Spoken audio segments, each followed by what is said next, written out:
but this is what I do on this stream. This is I read papers. This is Johannes Himmelreich, Justice in the Global Digital Economy, and it looks like it's in a book, Justice in Global Economic Governance, forthcoming, so probably out either now or in the last few years. Your two thing about the end of democracy, yeah, that's also part of the United States experience at the moment. So, Viper says about Half-Life 3 being announced tomorrow. You got swept up in the rumor? No way. Grading makes you cranky? That's fair. So, yeah. And as always, this is my first time reading it. I am not endorsing this, and I'm just trying to see what's going on here. And I'm going to try to explain it. If you feel free to ask questions along the way, and I will do my best. But yeah. No, I used to have back for the extremely short time I was grading papers for my 1 year in grad school. I would drink wine and grade the papers. And I'd stop when I'd get too drunk. I'd have like a glass of wine, and that got me through a fair amount of grading. It's way easier to think of as the beginning of fascism. Is that really making it better, Prof? Really? Like, is that really better? Also, I got your master's at Syracuse. Spent my time with Maxwell with political theory. People hiding from the education people. This guy wasn't there then. Okay, yeah, he looks kind of young. If you like you can see his face over here, like Johannes Himmelreich. I mean, unless that's a very old one, he doesn't look that old. But like, you know, whatever. Okay, here we go. On stock markets, in politics, and in business, the digital economy receives a fair amount of attention. This chapter first proposes to understand the digital economy as about infrastructure, then describes some of the problems of justice raised by the global digital economy, and sketches potential reforms. Okay, so the digital economy is just a new form of infrastructure.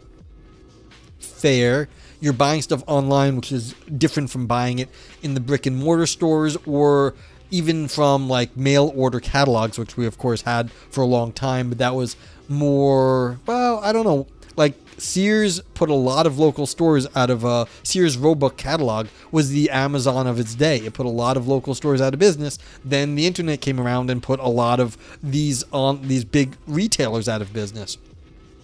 Say digital repeatedly, digital. You had to bail at adjunct to get a corporate job with decent healthcare. Yeah, like I hated school. I always hated school, and I was even considering sending in an application at the moment because I'm like just wondering what the fuck is gonna happen in the U.S. in this year. But like I put that off. I don't think I'm gonna do it anymore. But it's like, yeah, I don't know. It says digital? Yeah, okay. But yeah, it's fair. Like, my current job is reasonably secure. Granted, I get paid shit, but it's not going anywhere, so we'll see. Yeah, so here's what we're getting made fun of. Digital economy as digital infrastructure. There's a whole infrastructure of moving money around across jurisdictions between currencies. At a certain point, infrastructure becomes policy. Fair. She stood on the balcony mimicking his hiccuping and amicably welcoming him in. Yes, yeah, that one's hard to say multiple times. That's true. And Plants is responding to Zen mnemonic. Okay, I'm going to try to at least read this for a bit. A first step is to get clear on what we are talking about, what is meant by digital economy. For the purposes of this chapter, the digital economy is understood as consisting of those companies that produce infrastructure goods which are provided or accessed online. In a slogan, the digital economy is the digital infrastructure. All right, so what's a digital, which are provided or accessed online? So what is that you provide or access online? So that would be social media like memes and online communities. Those are things that are provided online. That's not a physical product. Okay, consider some examples. Amazon is not only a retail operation but an online marketplace and fulfillment company. Facebook, in addition to social network, provides communication services and technology such as video telephony and virtual reality devices. Apple's App Store brings together developers and users. Google and Facebook, through their advertising networks, allow companies to track and influence customers. Cloud computing companies offer back-end services like database hosting, fraud detection, code analysis, or budget management. Finally, end consumers now consume digital products like they buy electricity or running water. Microsoft and others sell their software as a service. Whether it is Office apps, YouTube, Netflix, Spotify, or Apple Music, the digital economy provides diverse resources for business, back-end operations, and the private production of leisure. Yeah, so the fact that you spend time online that you would spend not online for using these services means that someone's getting paid for that service. So that's fair. In short, the digital economy should be thought of as infrastructure that is provided or accessed online. The digital economy fits the three conditions of what it means for a resource to be an infrastructure. First, the resource can be consumed non-rivalrously. Second, the demand for the resource is driven primarily by downstream productive activity that requires the resource as input. Third, the resource may be used as an input into a wide range of goods and services, which may include private goods, public goods, and social goods. Yeah, so I mean, this makes some sense. Like, I'm not competing with you when we both watch a YouTube video. Like, YouTube provides the video to both of us. There's not one of them. Like, there's only so many seats in a movie theater. When you're watching it online, it's provided, well, if you're not watching the Netflix Tyson special, they need enough bandwidth, but usually there's enough bandwidth. Like, and you get that problem on Twitch too. Sometimes their services do fail, but mostly that's not the case. So you are not competing for the stuff under normal conditions. It's not supposed to be. So besides it being a wide range, and then it's by downstream productive activity. Like, we want the activity, we want the content, and it requires the infrastructure, like the back end, as input, like the video. So like Twitch is now supplying my live stream to all of y'all, and you aren't competing with each other for that. And it, like, there's a variety of things you can get out of this. So this is all, like, this makes some sense. A non-rival good is one that doesn't rob the original owner of access when copied. Yeah, you wouldn't download a gun, would you? It's an MP3 versus CD. Yeah, exactly. You wouldn't download a car. Okay. Moreover, the digital economy exhibits key features of infrastructures as they are investigated by infrastructure studies. The digital economy is ubiquitous. Users can rely on it. The resources provided become invisible, and in case of breakdowns, the effects are profound. Yeah. So everyone was pissed off during the Tyson fight when you couldn't watch Netflix because they actually couldn't handle the bandwidth, which was a little bit shocking. You'd think Netflix knows how to scale, but that was actually bigger than anything they had done, and the scaling failed, and it was like, what the fuck? The digital economy could instead be understood as consisting of those companies whose business model critically depends on the utilization of large amounts of data. This definition, well, that's a lot of places use a lot of data nowadays. I'm not entirely sure about this. I mean, they're referencing another chapter in this compendium, that must argue this. Okay, this definition emphasizes the growing importance of intangible assets.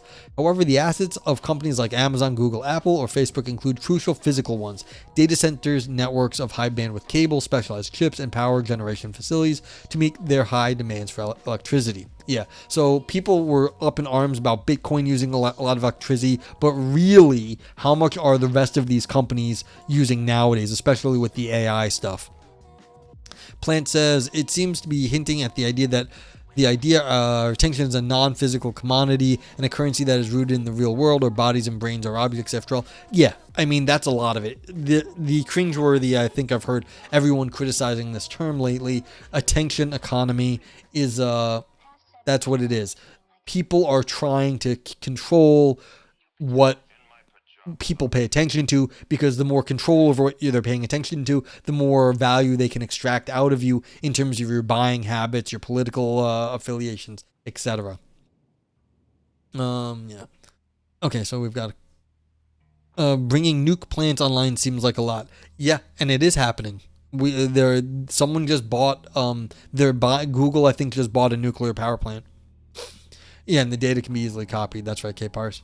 Yeah, so we're getting old power plants firing up again, which is a very interesting thing. We didn't think we'd be doing this, but now all of a sudden between the various new technologies, we need a lot of stuff. Microsoft did it. Thank you, Vipers. Yeah, Microsoft, I guess they own OpenAI, or they have a large stake in it. So Microsoft bought that, I think, for their artificial intelligence needs. They bought 3 Mile Island. Yeah, that's right. And not shuttering coal plants as planned. Yeah, and you don't hear the outcry in the newspapers now that it's not Bitcoin. You don't hear about like people like, oh my God, the new AI, it's like ruining the earth. Yeah, well, who's paying for these articles to be written sometimes? Okay, yet there is no spoon. Okay there, Neo. Yet, regardless of whether digital economy is defined as being about data or about infrastructure, the economic analysis is similar. Search and transaction costs are very low, and data travels for free. Yeah, so, well, again, this does cost. When the infrastructure is not only accessed electronically as in online shopping, rather the infrastructure goods are delivered and consumed online, as with cloud computing services, then the infrastructure has global reach. To make matters worse, because of high fixed cost and economies of scale, the digital economy tends to give rise to natural monopolies. Yeah, so we've talked about this before. There's network effects. Once you get like your network established, you get all the business. Soon to be 3.1 Mile Island, and then Mile Island 95. Yeah, 98. Oh God, it's gonna fail again. Yeah. Bullshit jobs as a service. Yeah, well, what do you there's something called Amazon's Mechanical Turk, and that is literally exactly what that is. Like you can ask Mechanical Turk to like get a bunch of people to do some menial task. That's exactly what Mechanical Turk is. So there are already that is a job. Elon is the cure to the Twitch monopoly. Yeah, right. Okay, notwithstanding this overlap in economic analysis, emphasizing the infrastructure aspects of the digital economy over its dependence on data has two advantages. Yeah, Mechanical Turk is sort of a fascinating thing in itself. Okay, first it narrows the aperture and thereby brings certain aspects into focus. This invites researchers to use approaches and tools that were developed for infrastructures and platforms specifically. For normative analyses, the topic of privacy moves into the background. Privacy, of course, matters because digital infrastructures harvest and exploit data. I mean, this is really what's going on with a lot of stuff. The idea is that you use their infrastructure, and part of the value they extract is that they get to watch your habits while you're on their land, basically on their infrastructure. But harvesting and exploiting data is something that these days most enterprises do. Yeah, well, these people get more access to you. Like everyone on Twitch here is getting monitored by Amazon. It's just fact of life. Megalomorph, what's up? I remember hearing a story about ChatGPT using Mechanical Turk to get around captures, and some site didn't want AIs using it. Yeah. It's like, this is how it goes. Like, they do it until they get enough training, and then they get around it. Yeah, surveillance capitalism. Yeah, that's often what it's called nowadays. Yeah, there's someone out of Harvard that had a nice book on that. Forget her name. It was a lady. But so if you look it up, like she had a book and made a splash a little while ago. Privacy is a broad set of issues that intersects with many industries and many spheres of public and private life, online and offline. Second, Zuboff. Yeah. Helen Zuboff? Zuboff, yes. Thank you, Vipers. Second, seeing the digital economy as digital infrastructure makes clear why the digital economy matters for justice. The digital economy provides powerful resources. It enables the production of goods across all aspects of life. It lubricates economic activities, such as setting up new businesses, but it also provides resources for political goods, facilitating participation, spreading misinformation, or building solidarity, as well as social goods, such as maintaining friendships. In short, in virtue of being an infrastructure, the digital economy is an ingredient for economic, political, and social goods. Giving individuals access to it is a matter of justice. And I know a lot of people here on Twitch are for like a little bit of community that we get. Like that's one of the reasons why like a lot of us are here to get through the pandemic. We were cut off from a lot of our social resources in our local communities, turned to Twitch, and a lot of us are still here.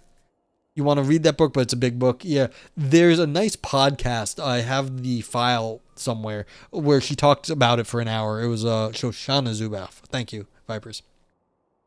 Three Mile Island Vista will be a beautiful sight. God damn it. You meant to read the book, but it's a big book. Yeah. There are reviews of it out there, so maybe. Yeah, exactly. Plans. Elon's gonna save us, right? Okay, yeah. To keep things short, this survey about justice in the global digital economy is selective and schematic. It is geographically selective in that I concentrate mostly on America, Europe, and Africa, and it is topically selective in that I leave aside issues of domestic socioeconomic justice as well as racial and gender justice. The survey is schematic in that by dividing the world into global north and south, I omit important distinctions within and between these two groups. This is one thing just schematically in terms of like this article. This is a book chapter. And a lot of times these book chapters are invited or they don't go through the exact same review process as like academic articles. So the fact that this person can hand wave away a lot of issues is perfectly fine. It's just to note they're saying, look, because I'm covering a lot of ground, we're going to survey and I'm just going to ignore a lot of issues. But like this is competently done. They're saying, hey, look, this is how I'm going to talk about it. This is my chapter and this is what we're going to do. So like if you'd have to, if this was a journal article, there would be like a billion footnotes right here. That's what like I was looking at this. I'm like, where are all the footnotes? I was like, oh yeah, this is a book chapter. They can get away with it or reference other things in the book. But yeah. Not an academic article. Well, not a journal article. It is an academic article. I can't speak anymore. I was reading Global and Justice at the same time. I said Glustus. Justice in the Global Digital Economy. Oh, God, yeah. PayPal is a weird thing. Like, you can get your PayPal account frozen, and then the money will just be stuck there. And if you can, and you can imagine a bank now that just has millions of dollars that aren't moving, they get to invest with that and make more money off you. But whatever. Thank you.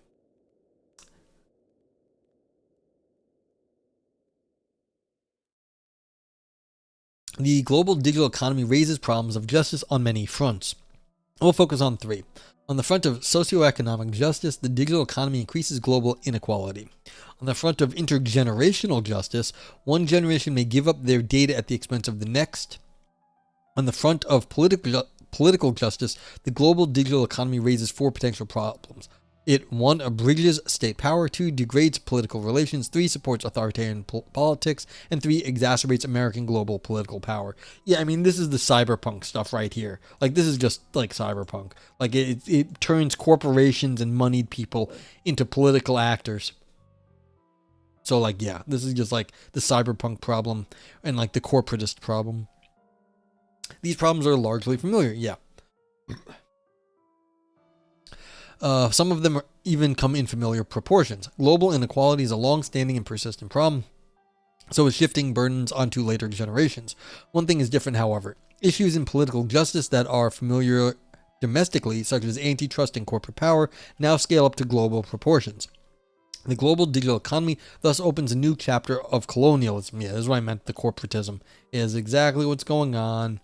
So, like, everyone out there, you're using an American company to watch this video. Actually, that's not true. I'm also on Kick, although that's from the US as well.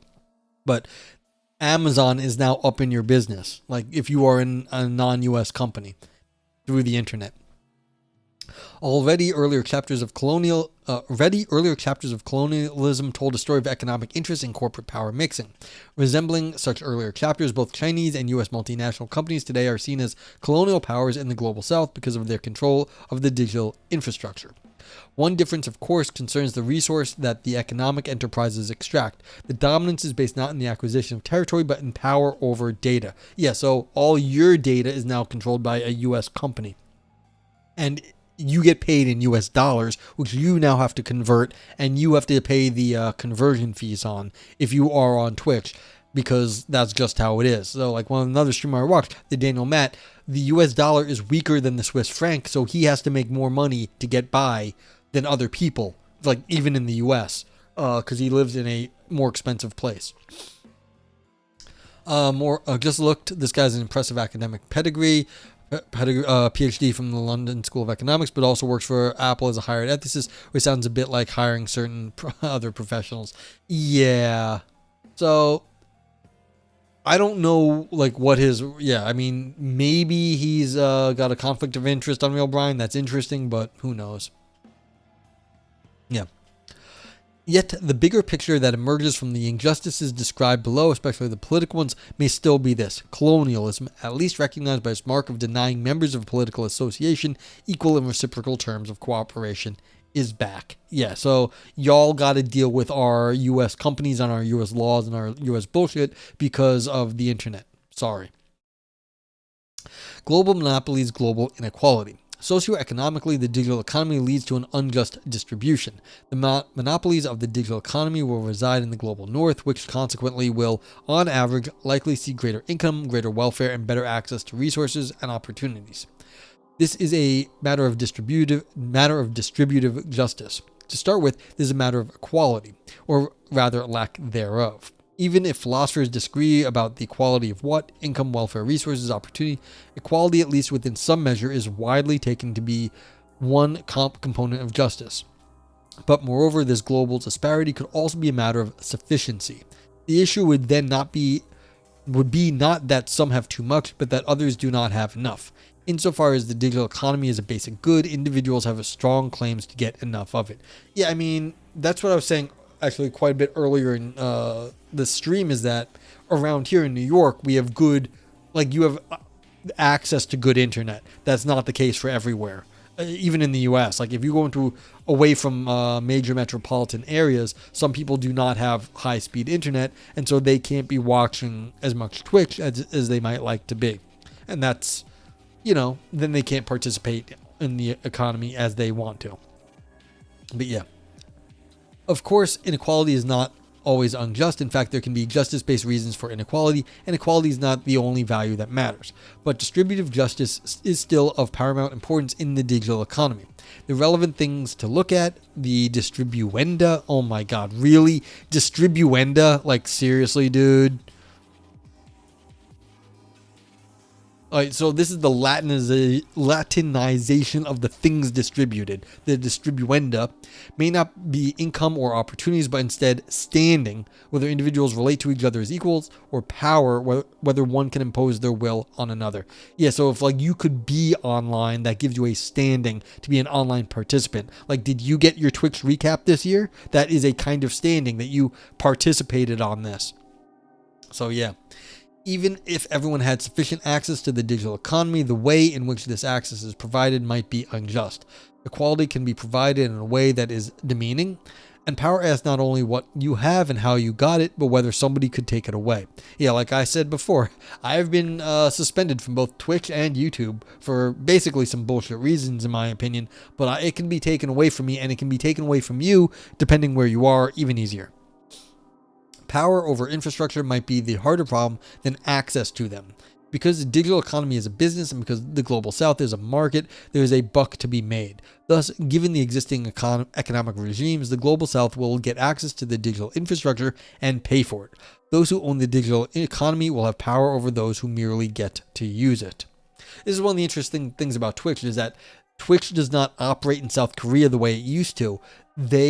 South Korea was charging Twitch for carrying costs, and Twitch was like, we're not paying to send our signal out there, and so they actually had a different Twitch, you can't be like partner anymore or whatever. Plant says, I mean, isn't government kind of just the gang that won? Well, kind of, yes. It collects protection money, has monopoly of legitimate and is only held account by itself. Well, the idea is a lot of times is that also I live in the US, I live a pretty safe existence. I'm not worried about anyone attacking, like another country attacking me, because we have a strong military. So there is some sense I pay taxes and I get services and goods for my taxes. I wish I got health care. I do not get health care, but I get a strong military. So that's what I get. So it is kind of the gang that won, but the idea is that it's also a protection racket, and so I get protection from the US government. I mean, it's a lot of these things are trade-offs. Unrebrind distributed you into Inder Welt geworfen Dingen, things thrown into the world, give and take my language, German, Heideggerese. No, it's the, this is the Latinization, because there's explanumd and explained you, like, explainans. These are the things distributed, I think. Munchkin Jesse got caught up in that. I don't think she gets sub money. Yeah, legitimate violence. Yeah, that's what you're paying for. You're paying for people with guns to go after your enemies. That's fair, Plants. But yeah, also I get, some measure of like social services here in the US. Yeah, we get social services better than a lot of places in the world. Not going to complain about that. So yeah, it's like there's like unemployment insurance that I pay into. So it's like, yeah. But like there are benefits as a citizen of being a United States citizen. So that's part of being, wherever you're from, there are benefits and like responsibilities in citizenship. Like that's normal stuff. So you can say it's just a gang that won, but citizenship is a little bit more sophisticated. Thank you for the follow. Price discrimination against future generations. The companion piece identifies a potential problem of intergenerational justice. Today, consumers pay for digital services with their data. These data are valuable to companies because they contain information not only about present but also about future consumers and their willingness to pay. Present consumers hence benefit from low prices, while future consumers suffer from the intensified price discrimination. That's a nice point, because like back in the early days of the internet, a lot of things were cheap, a lot of things were free, but then once the companies knew how to monetize it, ain't no deals left anymore on the internet. There are no deals. If you think you're getting a deal, you're getting scammed. I presume protected by the government, but if you accelerate your power to say, when a healthcare company, are you really protected in hindsight? Yeah, a little kappa there, I see. Was that the mini kappa? That's funny. So yeah. Well, that is also why everyone in the media lost their mind. They thought they were protected, and then they found out they weren't as protected as they thought they were. So it was like, oh, the rich people can get killed too. It's like, oh my God, not just kids at school. Welcome to America. Price discrimination. Yeah, so this is, what was I just saying? Yeah, so I remember early internet days. Remember when Amazon was really cheap because they were skirting the tax laws? And so you got a deal. Now Amazon isn't cheap and they're raising prices. This was always their scheme. They came in, they knocked out the competition, and now they're raising prices up, and now they're making tons of profit and there's no competition. This was always the thing. And so I remember from Internet 1.0 days and early Internet where you were getting deals online, but now now we're all suffering for it. So this is just, it's happening over and over. Plant says there's obvious benefits. That's how empires maintain. Rome took with armies, but held the roads and aqueducts. Exactly. So clean water for whatever. It's the Starbucks strategy. Yeah, these things are basically, you undercut the competition and then you raise prices. This is very old. You operate at a loss, actually. Amazon operated at a loss for a long time. And then when they knocked out the competition, you raise the price and then you're the only game in town. And Walmart does something similar. Or it has in the past. I don't know what it's up to now. Okay. Price discrimination is a less pressing problem than it may seem, yet it is interesting to consider why. To start with, even if present generations disadvantage future generations in this way, future generations may still benefit on balance, all other things being equal. Just as future generations inherit cultural and technological capital, they inherit whatever good comes from the digital economy. Price discrimination on future generations might be a way in which these generations compensate for the present generations, for things the present generations leave behind. I mean, yeah, but that's just like really leaving the kids with credit card debt and being like, look at all this great stuff we bought. Maybe it works out for them, maybe it doesn't. It seems like a big gamble. Moreover, price discrimination is not wrong. Price discrimination is when a seller charges different people different prices for the same product. Price discrimination is very common. Discounts for students and senior citizens, travel tickets that get more expensive over time, journals to which university libraries can subscribe only in bundles. Well, that's fucking evil. I hate this fucking thing. I don't know why this author's saying this, but like, that's just evil. Maybe that's just a little tongue-in-cheek right there. University tuition support that varies with household income, and hardcover books are examples. Price discrimination can lead to greater welfare and efficiency. It makes industries with high fixed costs profitable and hence enables products that otherwise might not exist. It allows monopolists, instead of maximizing profits by restricting supply, to offer as much of their product as would on a competitive market. Yeah, there is a possibility that people will act well. I don't know if this is true, but like, yeah, you can offer certain people breaks to have a better market overall. That's true. Sorry with all the history examples. By the way, graduate with history and economics degrees. Don't want to sound like that cringe example in previous art.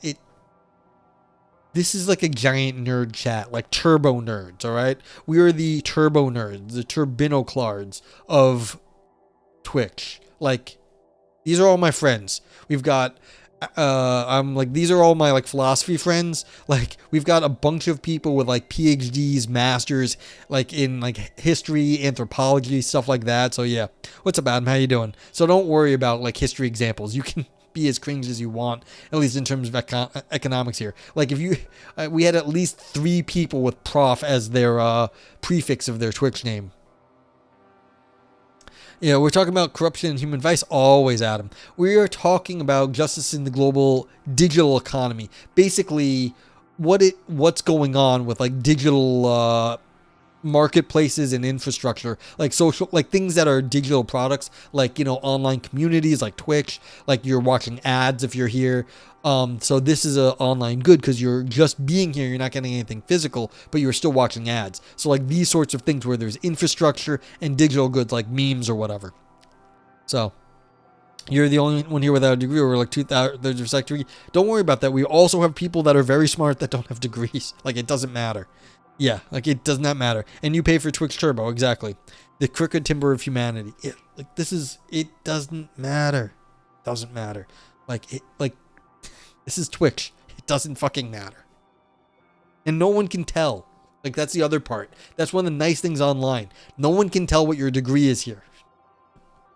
Like, you could put prof in your name and you don't have to be a professor. You could pretend like you could say very smart things and you may have a high school education or less. It doesn't matter. Chocolate says possibly the ability to project force internationally to at least stalemate other forces economically is a constraint as to nice things you can have. Yeah, that's fair.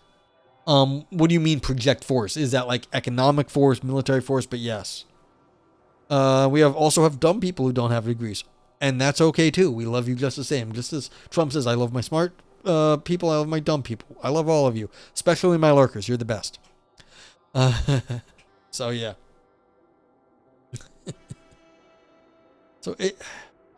This is how Twitch works. It's gamification of chat. It doesn't matter what you say. The point is engagement. That you say anything is important. It's how this website works. Yeah, just because I don't have a formal education doesn't mean I can't be ear deep in French posties and loving it. Exactly. All forces, but I think it comes down to military. Well, this is the point that they were just talking about here with colonialization. Yes, that's military, but it doesn't have to be. It can be economic colonialization. You go in, you buy stuff up, and that will affect how the people act in that area because they no longer own their own land or they no longer own their own stuff. They have to like pay you to use that stuff. Now, granted, there may be a military force that backs that, but this could just be economic structure too. Xenomonic says, reminds me of one of my favorite titles for a paper. The Empire will compensate you. The structure dynamics of the U.S. overseas basing network. Yeah, exactly. Engagement. Where's my ring? Yeah, we ain't quite there yet, I presume. But yeah, it's true. Like military bases and how you put out infrastructure and project force. I mean, there's always problems in like Asia at this point. Like, God, I completely forgot about that with all the problems in like Europe and Middle East. But yeah, like God. Okay, lots of problems in the world. Okay, where were we? The problem is, or so some might think, that price discrimination offends against a norm of equality. Equality demands that everyone pays the same. Not quite. In fact, price discrimination may make things equal. It allows that each consumer gets the equal surplus value for some good.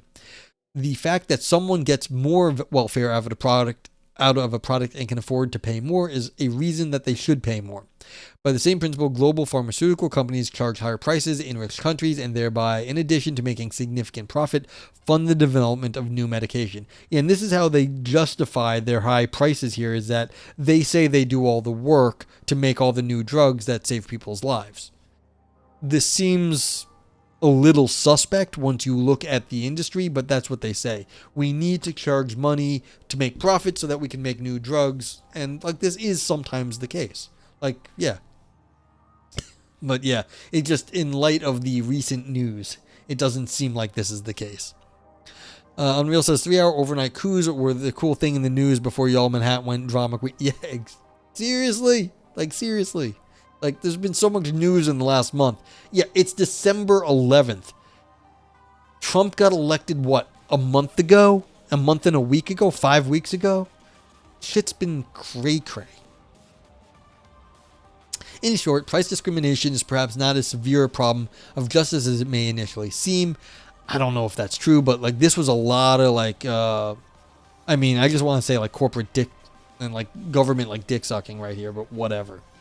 But yeah, because the arguments above should not be taken as decisive, I will later consider how price discrimination could be addressed. But for now, I will turn to problems of political justice.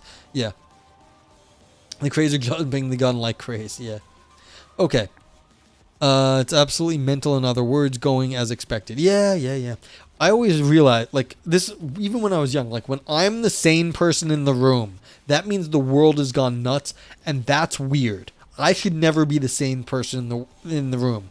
I worry about, like, arcane metaphysics and, like, problems in logic. When I turn into the sane person, like, that means the rest of you have lost your fucking minds.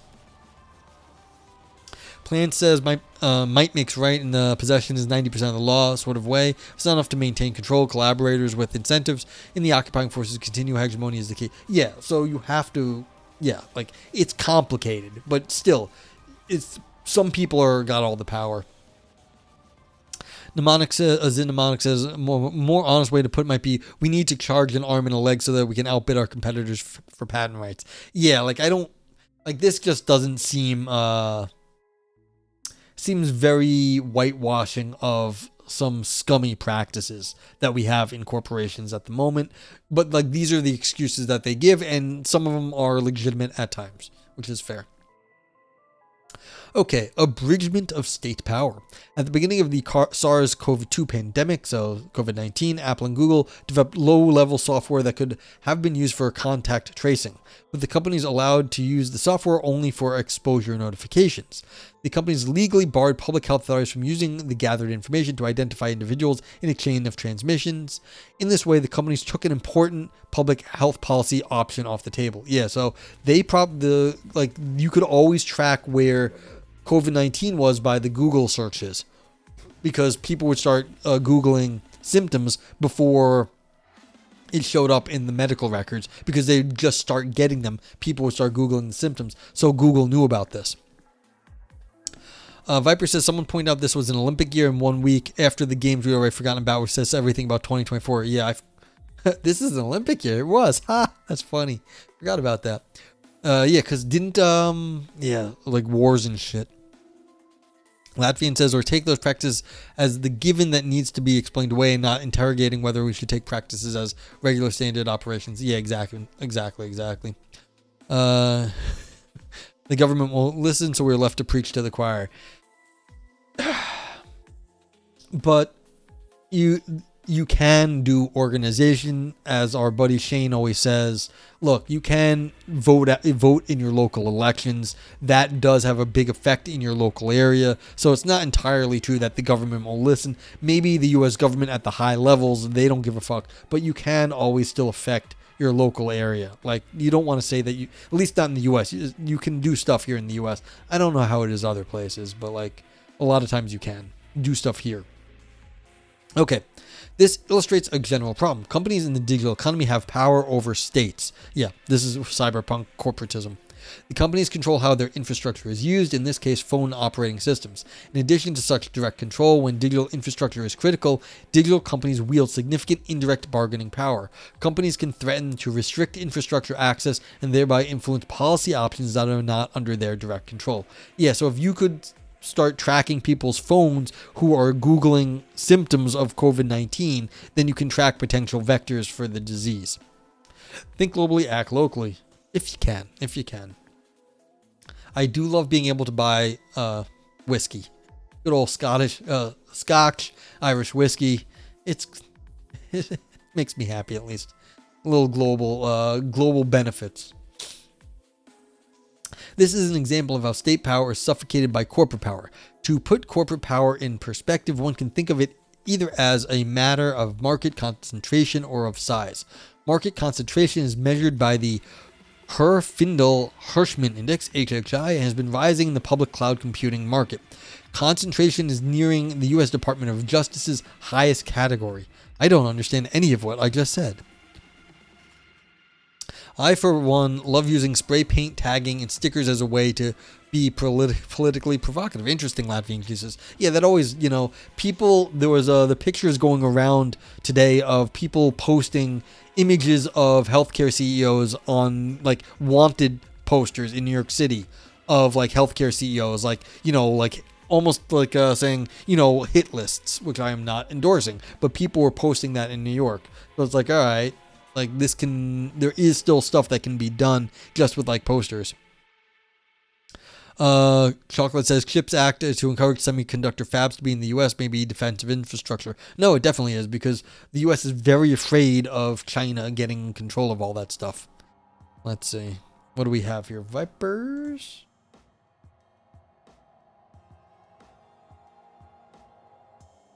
Yeah, these wanted things. So yeah, these are wanted posters. They're not hit lists. I want to repeat that. These are not asking for hits. These are wanted for crimes against people. So for, having people, not giving them the healthcare that they deserve by paying for healthcare. Latvian says, similar to animal rights orgs that gave out matchbooks with the names of addresses of factory farming CEOs. Yeah. Well, see, that's a little bit more direct. If you're giving out matchbooks, that looks like you're endorsing arson. This is just wanted for crimes against people. Adam says, funny about all cell phone carriers, tech reports said all have been backdoored, and now the Chinese government has access to user metadata and plain text message. So U.S. authorities said maybe users should use encrypted X until they can prevent Chinese from spying, and they'll continue to use the backdoors exclusively. Ha ha ha.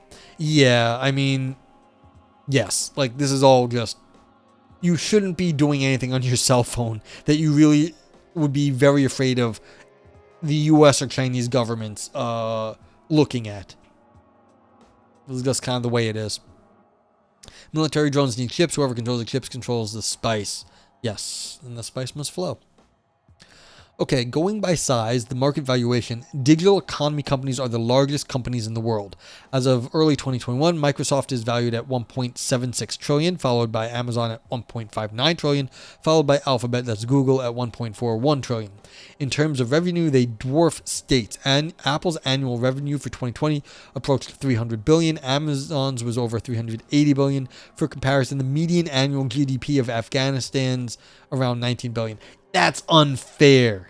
That's unfair. You don't go to Afghanistan to find a normal comparison. Afghanistan is not a very... you're talking about the biggest companies in the world versus a state that is not very technologically savvy, I guess you could say. It's just not not got a huge economy. So yes, a poorer company is going to be dwarfed by these... poorer country is going to be dwarfed by these companies. Yeah. Am I confused? I'm confused. One sec.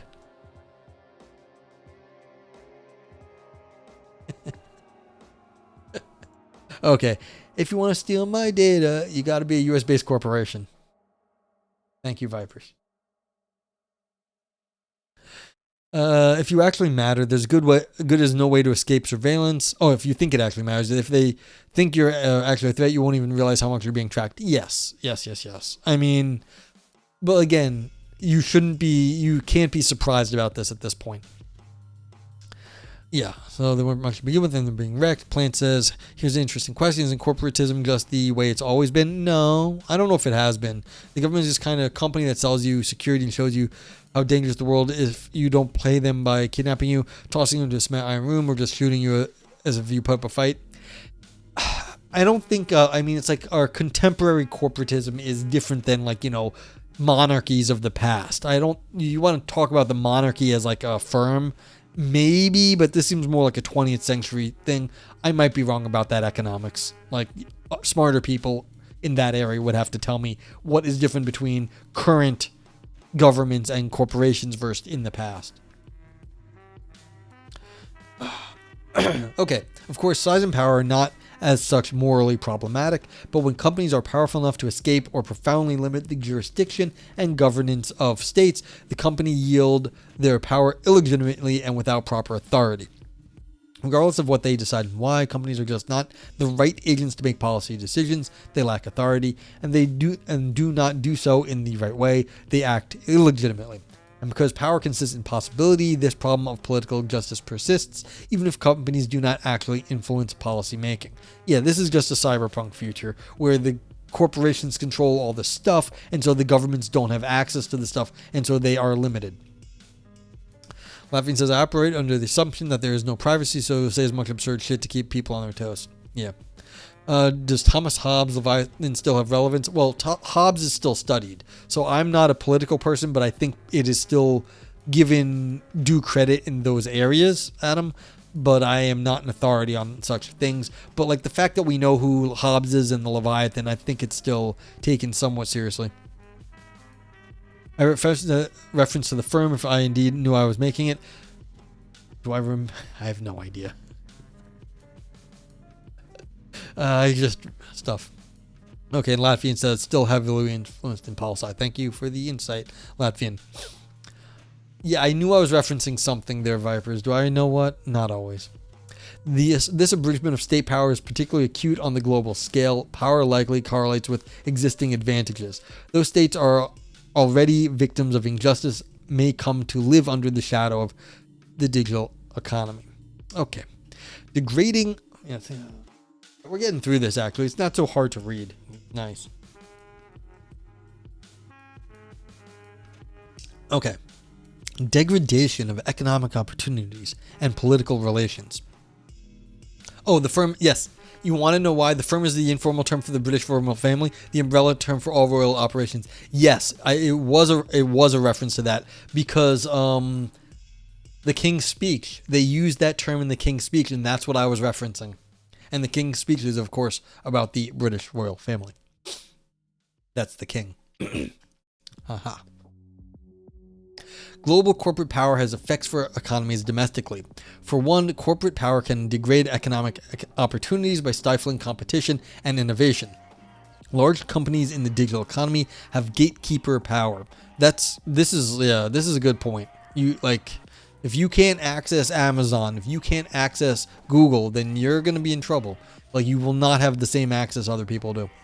Large corporations can keep competitors out of markets, for example, by acquiring them. Think Facebook and Instagram. Yeah, this all the time. This happens in tech. Second, large corporations have leveraging power, that is, they can establish an advantageous position in ancillary markets. For example, Amazon retail platform may have given its own book publishing division an advantage in its competition with other publishers. Yeah, so Kindle, because it's hooked into the Amazon marketplace, makes it a lot easier to gain new customers than, say, the Barnes & Noble Nook, because everyone already has an Amazon account. Third, large corporations have information exploitation power to practice forms of price discrimination. Finally, the digital economy can degrade economic opportunities on labor markets. Salaries diverge, workers are made contingent, and unions are busted. Yeah, so did you get your job outsourced? Very easy using the digital infrastructure. Plant says monarchies did a similar thing, but dressed in religious logic.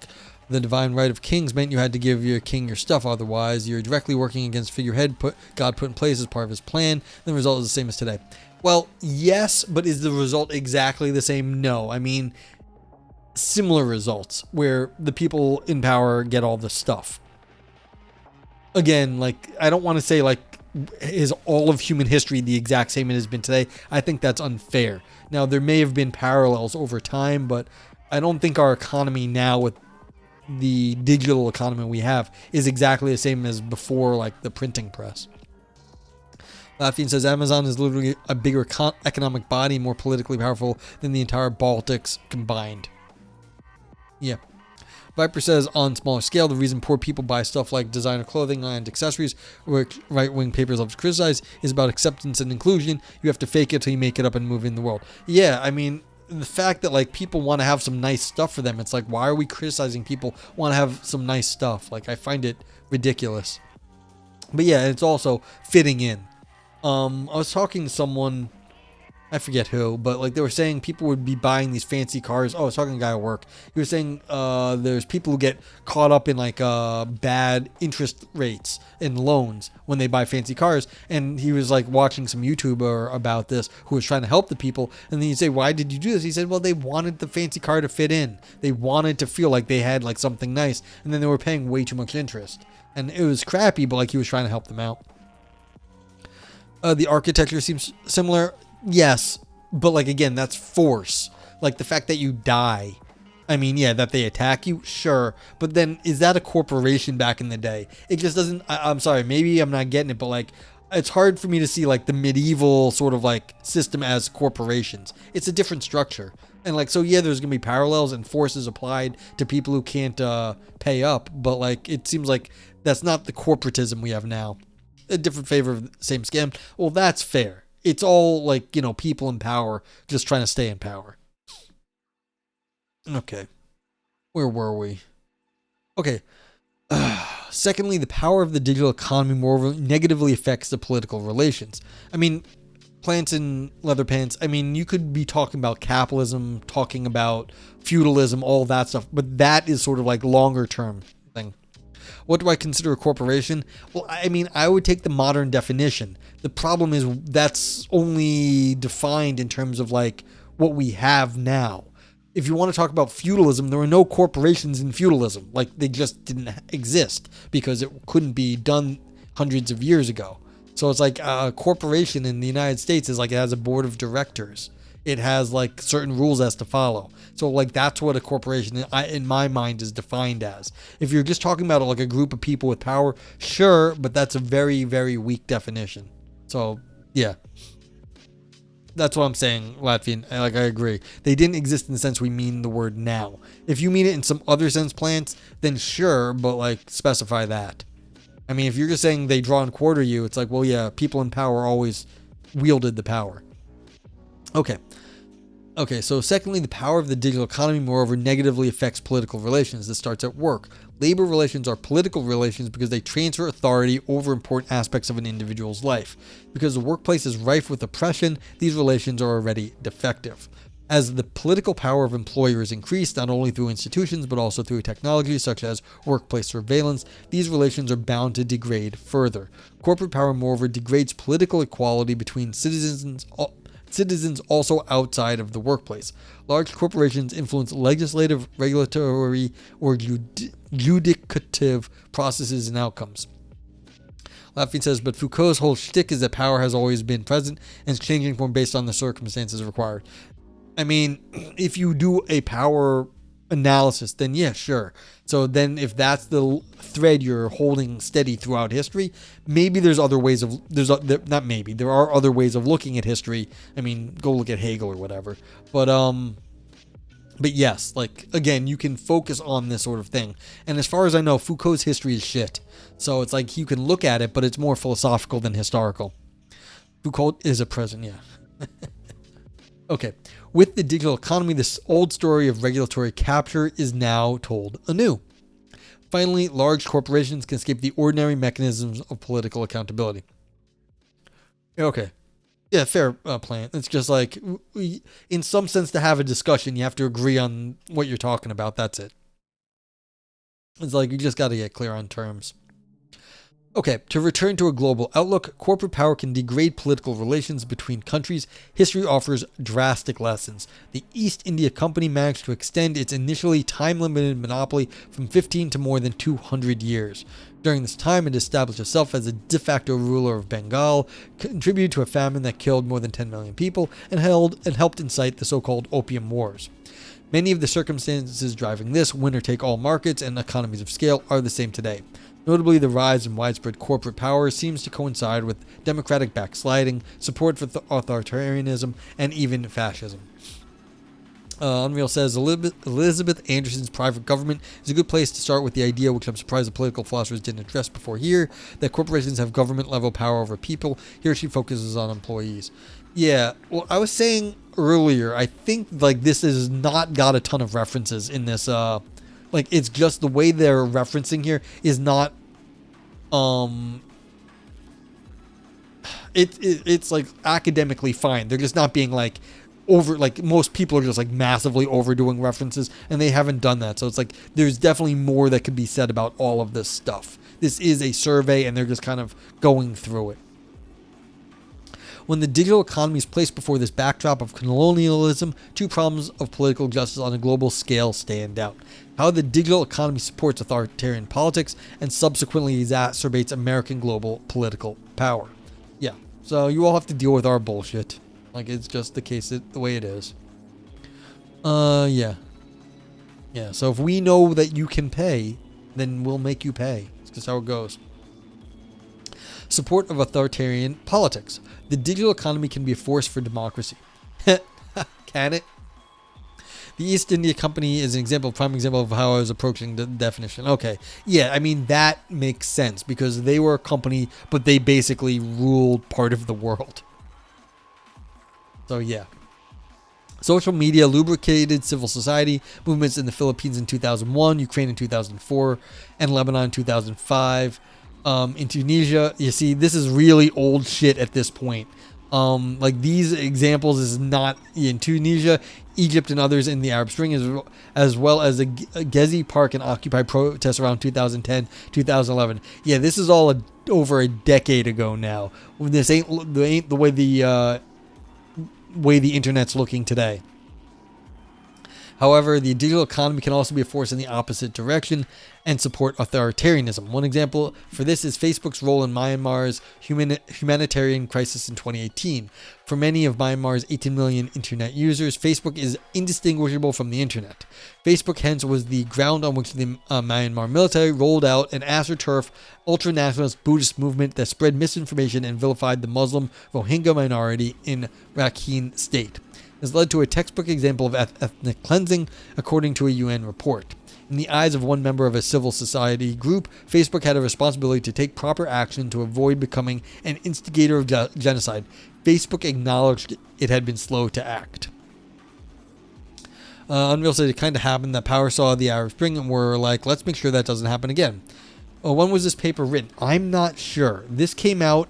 It's referencing things in 2020 here. I don't know exactly when this came out. That is a good question. It also said, like, if you look here, this book was forthcoming at this time. So I don't know. Let's give a little Google on this, or search Brave. This looks like 2022. Is this right? No, this is not it. No, what is this thing? Maybe it is forthcoming. I don't know. I don't know when this paper is written.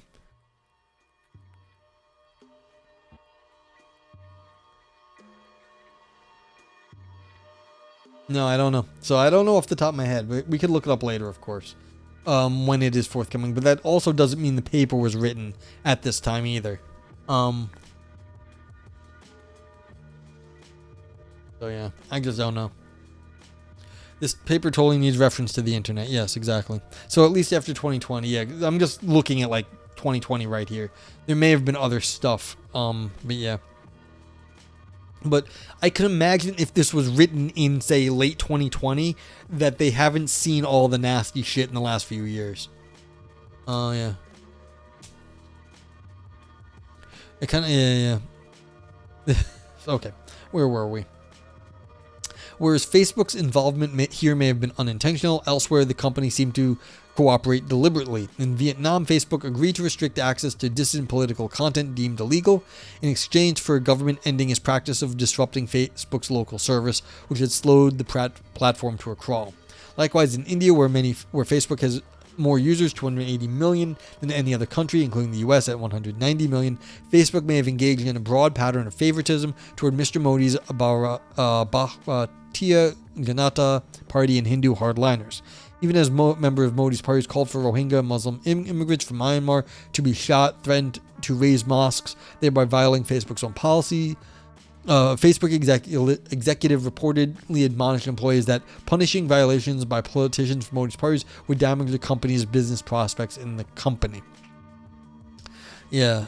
Sri Lankan nationalism, the politics, religion is 2020. Gives some good background on contemporary bizarre Buddhist ultra-nationalist movements.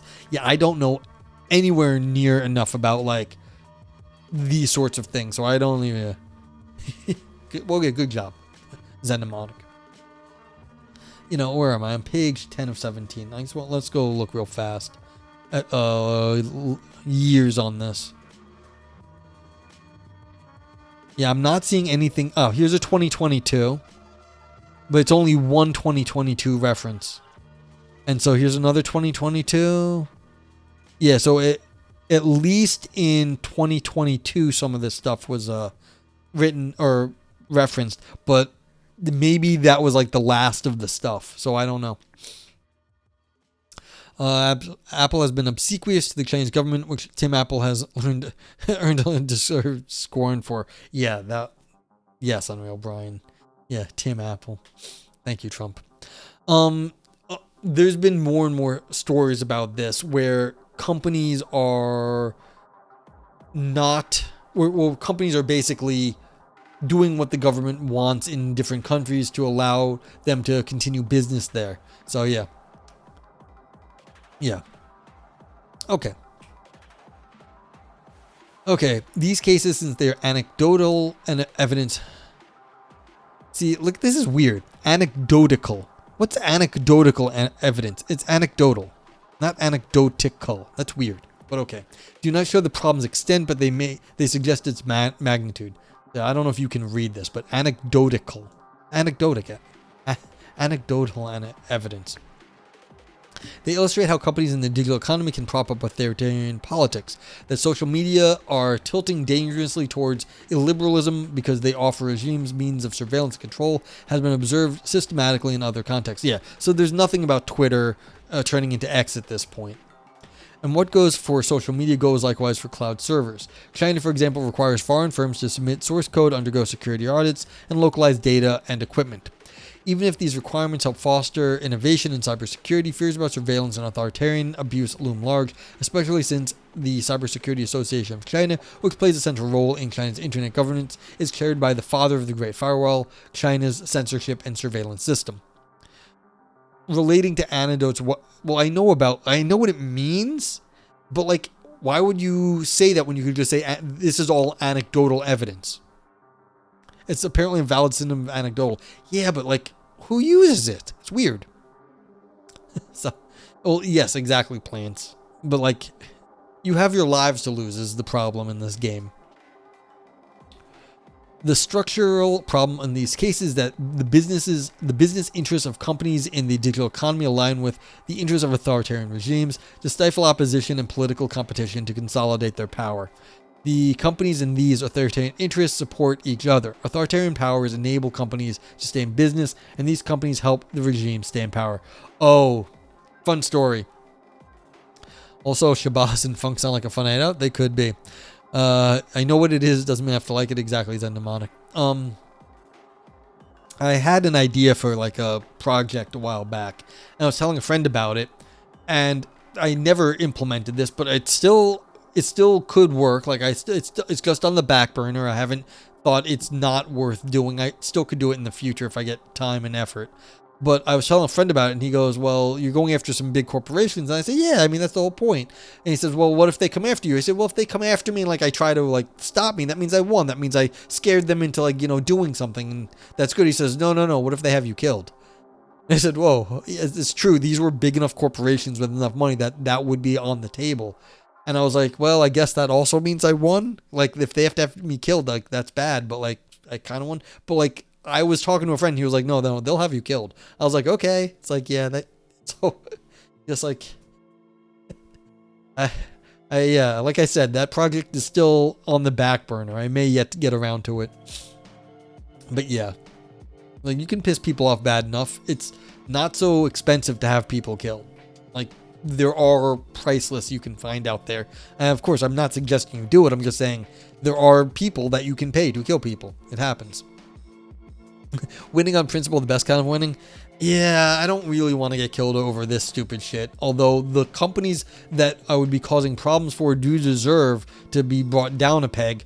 I don't really want to die for them either. Okay. Whether through inattentiveness or incompetence, or whether through malicious neglect or opportunism. I mean, it's malicious neglect and opportunism. Please. Author, the digital economy risks being complicit in supporting authoritarian politics. Next to abridging state power and to degrading political relationships broadly, this is a third problem of political justice of the global digital economy. Viper says, if a large corporation has you killed, I will mourn your passing as I pull the trigger. Shame. Yes. Thank you for your one tear rolling down your cheek, Vipers. Plant says, even if I'm a CEO, apparently being X'd out is always in the cards. Yeah, but I mean, these people can also hire security firms, whatever. I cannot. Exacerbation of American global power. Finally, the global digital economy affects political justice in that it indirectly increases the U.S. international power. Because many large players in the digital economy are U.S. companies, they are under direct jurisdiction of, or at least politically beholden to the U.S. government. In fact, as of 2019, U.S. companies control around 68% of the worldwide public cloud market. Almost nice there, but not nice. To the extent that these companies provide critical infrastructure to other countries, this increases the effect of potential sanctions and hence the bargaining power of the U.S. This is not a hypothetical concern. Even without sanctions, the U.S. domestic politics has restricted foreign access to digital infrastructure. On 25 July 2019, GitHub started blocking Iranian nationals from accessing their code repositories and reportedly their pages. Yeah, this happens. So people get blocked from US infrastructure. Just weeks later, Iranian users had been locked out of Amazon's cloud product, Amazon Web Services, because AWS powers virtually private networks. This is on AWS, by the way. I mean, this is an Amazon company, and AWS runs Twitch, basically. Powers virtual private networks, which are crucial for circumventing government internet surveillance and restrictions. This move by Amazon may have adversely affected the Iranian civil society. These restrictions were only the latest additions after other companies such as Google, Apple, and Slack had reportedly already restricted their services in Iran. Although the U.S. Office of Foreign Assets Control had allowed companies to export service to Iran in 2014, according to reports from Al Jazeera, Iranian citizens are effectively still locked out from many internet services. The U.S.-based digital economy tends to over-comply with U.S. sanctions against the Iranian government, be it for political reasons or because of the administrative burden of exporting services. Yeah, so people don't want to do the extra paperwork, and if you're not making enough money off Iranian nationals, why do business with them if it costs you more overhead? I knew a grad student here in New York who had a terrible time getting any banking services so that he could get an apartment because his money was coming from an Iranian bank. Everything was above the board. He was a completely legal guy just doing academic work, but no one would do business with him because it was an Iranian stuff. And although it was illegal to do what he was doing, they didn't want to do the extra paperwork. It's like, yeah. So it took him a long time to get settled. For his visiting scholar shit, whatever it was he was doing. Okay, the digital economy hence leverages the international political power of those states that are primarily political home. Generally, this means often the power of the U.S. Without adjudicating this particular instance of U.S. sanctions, this power leverage raises concern for political justice. In the digital economy, export restrictions export restrictions can affect the economy and social opportunities of citizens in distant countries directly. Such international power might be illegitimate or substantially unjust. Conclusion. The digital economy as discussed here combines infrastructure and data. It grafts the logic of platforms and network goods onto the data economy trunk. The digital economy has burgeoned its individual players as well as the industry sprawling out from China and the global north. It is bound to grow further as the global digital divide narrows, but problems of justice arise already today. Insofar as these problems are problems due to company size, the digital economy and its threats to justice will grow in concert. This chapter outlined a framework for thinking about justice in the global digital economy. The framework consists in three main points. First, the digital economy should be thought of as digital infrastructure. Second, the digital economy compounds existing concerns of socioeconomic injustice, issues of global inequality, and insufficiency. Third, the digital economy raises four problems of political justice. The power wielded by the digital economy restricts what states can do. It deepens defects in domestic economic participation, political representation, and labor representation. It finds itself contributing to anti-democratic currents and exacerbates the diplomatic power of already powerful states. The point of identifying problems of justice is to do something about them. What can be done? To fix price discrimination, a first route goes via competition. On a perfectly competitive market, price discrimination would be impossible. Yeah, but there's no such thing as a perfectly competitive market. That's a dumb ideal. If Amazon charges you more for premium cat litter because they know your willingness to pay, Amazon's competitor might try to make you a better offer, given that the competitor knows about Amazon's offer.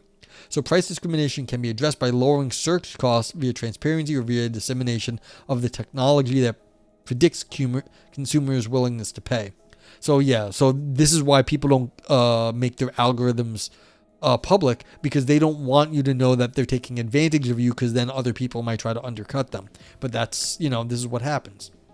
And I think Globus and Ivan Neo were talking about this earlier, how all the AI firms also don't want you to know what they're up to, because again, once other people know the algorithms, then they could undercut the business. Moreover, price discrimination could be addressed by distinguishing between permissible and impermissible price discrimination and enforcing a ban on the latter. However, given the difficulty of drawing this distinction, this latter avenue seems less promising. Yeah, you think the U.S. government is going to tell people, private companies, what they're allowed to charge? Please. Can barely get a medicine at a reasonable price in this country. The problems of socioeconomic injustice, as suggested in the companion piece to this chapter, could be addressed through digital services tax. On such a tax, each country has the right to tax the digital services company's global income proportional to the revenue that the company generated in the country. Normative arguments for such a policy and proposals for a global tax regime are being developed. The process of setting up such a tax may entail, that is, it may either presuppose or lead to the situation that the balance of power shifts from economic interests to states. Yeah, so then if you tax Google for all the stuff that they do here, then of course now you're paying the government via Google. It sort of also legitimizes Google and stuff. So I have no idea if that's a good idea, but they are talking about this. The problem of political justice play out both domestically and internationally. Domestically, states should renew their effort to rein in economic power. The powers that the digital economy wields domestically are not novel and may be hemmed in with known tools of antitrust and competition regulation. Internationally, the picture is different. A relatively easy start would be for the U.S. to use its domestic power over the digital economy to shape how the companies behave abroad. This is, of course, exploits the potential of injustice of American global power instead of addressing it. But this may be a first step to the recommendation that has to be, unfortunately, as vague as it is trite. Effective global governance is needed. Yeah, so it's like, is the U.S. government going to force our companies in the U.S. to undermine their own power? That seems like it's not going to happen. Some try to use worldwide as the tax base. EU countries do their shakedowns. Yeah, exactly. They do. And I just saw that the EU had another regulation that was freaking small businesses out because they were saying you have to, know what's in your product in case there's anything dangerous, and this is freaking out like small creators. But apparently they carved out, this is basically to go after Temu and like the other like very inexpensive like producers overseas, like the manufacturers, because they want to be able to go after them and the people selling that stuff to protect anyone in Europe from getting sick or whatever. Not going after the small people, but I could be wrong about this. Thus, even though key problems of the digital economy have been identified and potential reforms sketched, the hard work remains yet to be done intellectually to articulate the procedural and substantive norms that injustice violate, and practically to develop specific reforms and organize their implementations. Okay, so right here, this is the old, I don't really know what the fuck to do, there's a lot more work to be done, but whatever, that wasn't really the point here. But now we rate the paper.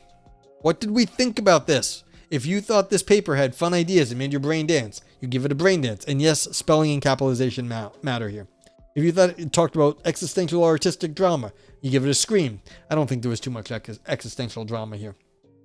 Nog Oro for deeper ancient ideas. Nog Knife for slicing and dicing arguments. Nog Navel for navel, if it's all navel gazing, only for academics. Nog Turd for all style no substance, still poop underneath. And Nog Grapes for big claims that fill up. You can also use the global vote yay and vote nay. And there's the vote meh if you thought it was a meh stuff. Little clip to underline my point about drug prices. Okay, I can't show that while the review screen is up. So anyone else want to watch it, go ahead. But while the review screen is up, I have to leave that up because I only capture your input when the review screen is up otherwise.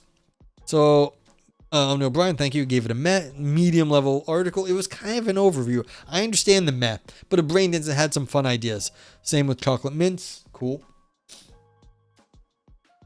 Yep. Thank you for rating Chocolate and Unreal. Yeah, like this was like a survey article. They weren't making any big claims, and their big claim they said it right out at the beginning was, if we're looking at it from an infrastructure point of view, then we can outline these kinds of injustice that exist. And I think this was a good strategy in terms of how the article was framed.